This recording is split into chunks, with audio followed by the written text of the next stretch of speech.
This money has created a problem. Both my parents died recently. I'm an adult child. I have received an inheritance of about £700,000, which, for the US people, is about $900,000. I have always been really worried about money, and this finally released me. I had a high-paying job I hated, and I don't need it anymore. If I were single, I would buy a small place for about £150,000 to £200,000, invest the rest, and make day-to-day money from a small but profitable business idea which I really think I can make work. I would also travel, which I would love to do. My boyfriend, we have talked about getting married for a long time, wants me to use $400,000 of this on a house deposit. We need a big expensive house, at least $1 million, because it's an expensive area and he wants to live near his kids. He's going through a divorce. We can't get a lower deposit apparently, as he already has a mortgage and a higher deposit means lower monthly repayments. If it were up to me, I wouldn't spend this much on a house, but if I want to be with him, I need to live in this expensive area to be near his kids. I also have a lifelong fear of getting a mortgage and committing to that amount of money obligation. I've always wanted to buy a home outright, which is unconventional, but technically I can do that now. But in order to stay with him, I need to get into a mortgage, as he wants to own a home with me. He currently lives in a rented house. The problem is that my mother, who died after my father, explicitly told me to not spend a large portion of her inheritance on him or a home with him. He and I have had a very rocky relationship, which she wasn't mad about. Although life is complex, most of our problems were caused by me being difficult. He knows my mother asked me this, and I made her a promise. This was in the few days before her death. In order not to break the promise, I would need to make $800,000 in the next 18 months in order to have enough after tax for the deposit. I was looking forward to finally relaxing after busting my ass my whole life, not doing this. I can't even get my head clear. I don't even know what I want. I think maybe I'm being unreasonable because if you marry someone, then you have to buy a home together. A £1 million home is all we can do because of the circumstances, and a $400,000 deposit is the only way we can afford it. And I'm the only one who can provide this money via inheritance or work. I guess I would rather build up a business over the next 6 years while we rent until I can afford to buy outright. Sounds unrealistic, but I know I can make this money. I don't find it difficult to make money. It just takes a bit of time. He doesn't want that and wants to move ASAP to a shared home. He himself makes good money, around £600,000, $750,000 a year. But 75% of that goes on tax and his ex-wife/kids. He can furnish monthly repayments but doesn't have the savings for a deposit. Apparently, we had a discussion a couple of months ago in which I promised to stump up the $400,000 for the deposit and put my name on the mortgage. I don't remember this. I can't see how I would agree to this. I think there is a misunderstanding. I agreed to pay the deposit, but naively thought this would only be $100,000. When he discovered last night I didn't mean $400,000, and that meant he couldn't move into his own place, he had a complete freakout and breakdown, and kept accusing me of breaking a promise. I didn't, believe me. I broke no promise because I never meant $400,000. I meant $100,000. I can't figure out if I'm the bad guy here. I don't want to break my promise to my mother on her deathbed. We ended up arguing all night for 9 hours and nobody got any sleep. We are not in the same location right now. I feel bad for him because he has this dream in his head of living in his own home soon, and I don't want to let him down. He hasn't had an easy time of things. Part of the problem is our relationship is not 100% rosy. We fell in love and he gave up a lot to be with me. But now we do have some serious sticking points. In an ideal world, I would live in the country, somewhere inexpensive, with a dog and a cat. He doesn't want these things. I would also be able to travel about 6 times a year, about a week at a time. This is too much for him. He doesn't want me to be away that long. I am also not allowed to make new friends who are male, which feels oppressive. Though I wouldn't want him making new female friends, to be entirely honest. I don't know if I'd ban it. It's tough. We also argue a lot, and he had a few slip-ups with supporting me adequately after my parents' death. I told him what he could do to support me, and he never did it. As someone who needs a lot of alone time, I dread the prospect of alone time vacations being taken from me. It never really feels like he is putting me first. but I'm sure he feels that way about me too. While we discussed marriage from the start, he seems to only want to actually propose now I have allegedly pledged this $400,000. Though he's not a total gold digger, as he did break up with me earlier this year in spite of knowing about the inheritance. The two things keeping me from ending it are the fact that I love him and the fact that I don't want to hurt him. Also, I am scared to be alone after my parents' death. I have friends, but it's not the same. I am attractive, and people say I'm a catch, but I feel like I'm 30 and have missed the boat for dating a normal guy. Maybe I need to be single forever. I don't want kids, by the way. I won't be able to live with the guilt if I broke up with him. I am absolutely terrible at band-aid decisions where I need to be decisive about something which would probably benefit me rather than drag on a miserable situation. If I hadn't been effectively managed out in a round of redundancies at my old job, I'd never have left that, even though I hated it, and leaving was one of the best things that ever happened to me. I just thought at this stage I'd be enjoying my inheritance a bit, traveling a bit, grieving, taking things easy, exploring hobbies, and gently setting up my new business, all with the supportive boyfriend. I didn't think I'd be scrambling to find $800,000 desperately. I am constantly stressed and often ill from this relationship. So is he. Doesn't that make it a toxic relationship? But during our peace times, things are great, so maybe things can get better. It is so hard from the inside to make those changes. I just want to make a decision on the relationship, as the uncertainty is giving me colds, etc. My half-sister has a weird obsession with me. She stalks me on my social media profile and acts like a deranged ex. I'm pretty popular on Instagram, where I also post my art, so making it private is not an option. She is 17, and I haven't seen her in years. The last time I saw her, she was 12, and it was my grandfather's funeral. My biological father had an affair with one of my mom's friends when she was dying. It was sick, and my poor mom found out about it 5 days before she passed away. The other woman was already pregnant with my half-sister. I was 15 and old enough to know what that meant. I refused to live with my dad, courts allowed it, and started living with my maternal grandparents. My two older siblings were in college, and they haven't talked to him in years. We chose to keep them out of my life, and we liked it that way. Whenever I, my husband, or my siblings make any sweet post, she literally spams the comments section with comments about us abandoning her and our biological father. I keep blocking her, but she comes back with new IDs every time. I definitely think she is not in a good mental place and needs help, possibly professional help. The last straw was on Mother's Day when I tried to post a beautiful tribute to my mom. I posted many pictures. Some of those pictures were beautiful family pictures, and I edited my biological father out of them. She commented about me posting edited pics and abandoning our father. It was a long post, and she actually posted several old family pictures in her account. That post got a lot of attention, and people started asking me about it. Only this time, I didn't delete her comment or block her. I replied under her post and asked her to stay away from my life.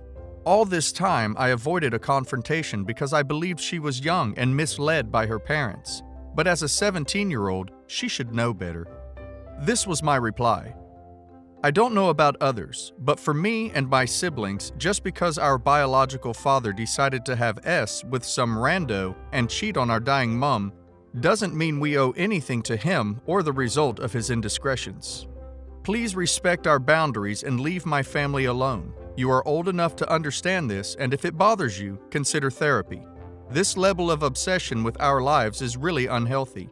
I wish you and your family well. Am I the a-hole? I am a 35-year-old guy, and I was lucky enough to marry my crush, 27 female, 2 years ago. We met at work where she was a receptionist for the big building my company is in. Anyways, she has 2 daughters, 6 and 7 years old. When I married my wife, I was a bit iffy at the idea of being a dad so fast and so suddenly to 2 kids that aren't mine. But I love my wife so much, I am willing to sacrifice my man time and a portion of my salary to take care of the kids. To be honest, I've had my ups and downs with them, kids. And sometimes I think I'd be happier going back to my lone wolf life. But I fully know that this is my life now, and I try my best to suck it up and do what I signed up for. Back to the story. I know the kid's dad had died only from my wife's words, and I've never had any reason to doubt that. It has been 2 or 3 months since she started convincing me that I should adopt them as a birthday gift for both of them. Their birthday happens in 2 consecutive days. Coincidence. I'd be fine with that. It's just paper for what I would do anyways. I agreed to that, and she said she'd get on with the documents. Well, fantastic, I thought. I like not having to do anything. What really got me suspicious is how she changed her behavior with her phone and laptop. She started putting the phone face down, and she created a totally different user for her laptop she switches to when she's with me. I thought she was cheating, so I did what every scumbag like me would. I spied on her. Long story short, I come to know by a very reliable source that her ex-husband isn't paying alimony anymore as he is in jail with no money to his account. The world crushed on me. First, I thought the guy was dead. Now I discover he is alive, paying alimony to my wife's bank account while I was financially providing too. I confronted my wife, and she didn't deny any of it. She started crying, and she was adamant that she did that only for the kids' well-being. She was putting the alimony money her ex was giving her into an account for when the kids will be 18 years old. I have no proof of that. She also said that it was a while since she felt I should adopt them, as they love me and they look up to me. She was firm about stating that nothing happened with her ex-husband while she was with me. She said that her ex is dead for her by all means. She admitted that she lied, but for good purposes, as she was scared that a guy like me would be scared by her reckless past. That's not who she is anymore, as she is focused on family and on us. Now, I need to find out more about her ex-husband, that's for sure. I am also furious with my wife for not trusting me enough to come clean about her past. Meanwhile, will I be an asshole if I refuse to adopt the kids? They have a dad, and he's alive. And if I state that I will retract from them all the financial support, in case I decide to get a divorce. I have 2 children from a previous relationship, Danielle, 11, and Elliot, 7. My husband John loves them as his own, but also has a 15-year-old daughter, Alicia, from a previous relationship. We've been married 4 years, but I've only seen her a handful of times. Firstly, because she spends most of her time with her mother, and also she attends an elite boarding school for girls, so the opportunity to see her is very rare. Over the summer, me and the kids went on holiday to Spain for 3 weeks. John was supposed to come, but he was snowed under with work commitments. However, when he told Alicia, she said she's always wanted to go there, and she begged him to convince me to let her come, which I did. But her mom had to pay for her flight/place in the hotel. It all went well at first, but a problem started when it turned out Alicia didn't pack anywhere near 3 weeks worth of clothing, meaning that initially she had to borrow some of mine, which were oversized. And when we went shopping, I couldn't afford anywhere near the sort of clothing she likes, and she cried at having to make do with cheap stuff. She then phoned her mom crying, saying I was being unfair to her for making her wear clothes that she wasn't used to.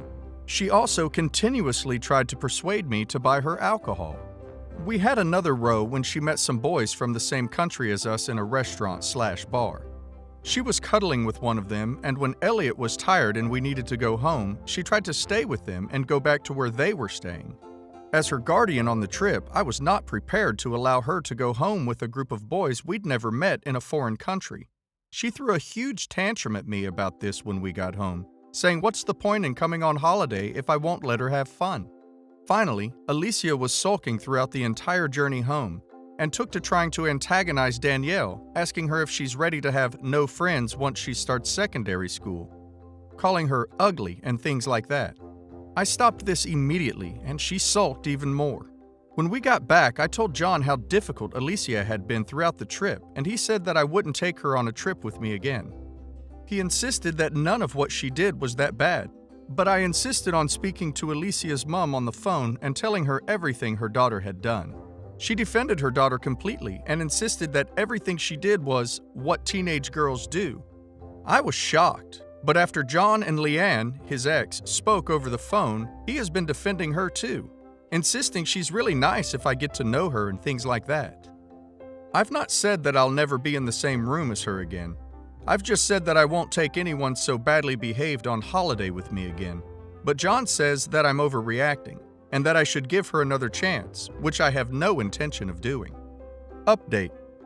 Thanks for all these responses. They gave me a lot of food for thought. While I still stand by my decision and won't take Alicia on holidays unless John is there with me, a lot of people said that I haven't taken enough time to actually get to know my stepdaughter, which, to be honest, is true. But as said above, there are reasons for this. Even though she's a very smart kid, girls have to pass very difficult entry exams to go to that school, even if their parents can afford it. I think there are better ways to bring out her potential than boarding school. It is, of course, Leanne's decision, but it isn't something that I'd have chosen for her or any of my kids. As some of the comments here have suggested, it is entirely possible she feels unloved and also unwelcome in our household, which isn't true at all, which is why I told John that I will make the effort to get to know Alicia properly, and actually suggested that we invite her here next time she's home from boarding, and hope to spend as much time with her as I can. I'm 36, mother of 2 girls, 9 and 5. I met my now fiancé, 38, 2.5 years ago. He's a good man, treats my girls well, and loves them. Future mother-in-law is a generous lady, truth be told. His family are respectful and helpful. We visit them a lot. After we got engaged, I pretty much considered this my extended family. However, my mother-in-law tends to do things that either intentionally or unintentionally hurt my feelings. For example, when there's a family dinner at a restaurant, we're not invited. On Christmas, my girls didn't receive anything from her, while other kids in the family got gifts and cards. Also, all the kids in the family get a trip once a month, but my girls never participate. Mother-in-law excuses were, "I forgot." This week, my future mother-in-law was doing family photo album and was gathering family pictures from everyone, sister-in-law and her kids, brother-in-law and his kids, and so on. She called and asked if I could send her some pictures. I thought that was nice of her. I sent them pretty much after my call with her ended. We were invited to her house. The entire family was there to look at the photo album because it was complete. We took turns to look at it, and when it was my turn and my girl's turn, I was stunned. Turned out, she picked the pictures that just had me and her son, not my girls. Although we took a ton of pictures, the 4 of us, my girls, were excited wanting to see the album, then asked why their pictures weren't there. I didn't even want to think about how they'd feel. I was caught off guard, otherwise I wouldn't have let them look at the album. I asked mother-in-law why she excluded my girls, and she didn't even reply, she just ignored me. My fiancé stared at me. I felt awful. I got up, took my girls, and walked out immediately. Everyone was confused. My fiancé followed us, then we left. At home, he told me that I really shouldn't have walked out before dinner and should have just ignored this whole thing because who cares about a stupid photo album? I told him it's a symbol of family. The girls felt left out when all the kids' pictures were there, except for the girls, although I sent her pics of all 4 of us as a family. He said his mom didn't mean it and promised that this will change once we get married and said he'll get everyone in line, so I shouldn't even consider this a problem, and that my girls are the light of his life, and that's the only thing that matters, and that I was overreacting over a photo album. Mother-in-law called and was upset, saying me walking out like that was disrespectful to the entire family. When I told her about what she did, she bluntly said, "I don't want to lie to people. Those girls don't relate to me in any way." She said she loves them, treats them well, will host their birthdays if I want, but she won't call them family. I argued with her over this, and I hung up on her since she didn't think she did anything wrong. Was I in the wrong? Did I overreact?